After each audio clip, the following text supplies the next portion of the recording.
Big boss 3चं shooting चालू आहे। तुम्हाला माहिती आहे हा रियालिटी शो आहे आणि त्याच्यामध्ये जे काय अत्यंत अश्लील असं चित्रीकरण काल त्यांनी दाखवलं, सतत चालू आहे आणि सगळ्या लिमिट त्यांनी पार केलेल्या आहेत, सगळी हद्द पार केलेली आहे। म्हणजे रियालिटी शो आहे, आपल्याला माहित आहे की ते कलाकार तिकडे काय करतात वगैरे सगळं त्यांचं जीवन तिकडे दाखवलं जातं।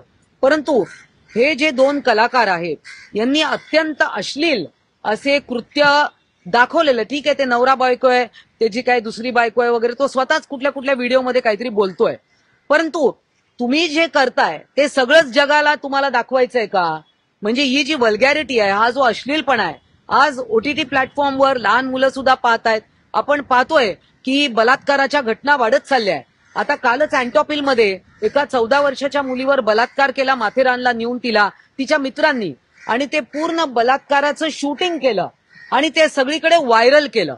म्हणजे हे जे युट्यूब इन्फ्लुएन्सर आहे, तो अरमान मलिक जो कोण आहे तो, तर हे असे इन्फ्लुएन्सर्स आहेत, हे कोवळ्या मनावर त्यांचं बोललेलं, त्यांचं कृत्य केलेलं हे लोकांच्या मनावर इन्फ्लुएन्स करतं, त्याचा परिणाम होतो, त्याचा पगडा जे त्यांना फॉलो करतात ते सगळं पाहत असतात, त्याचं अनुकरण करतात।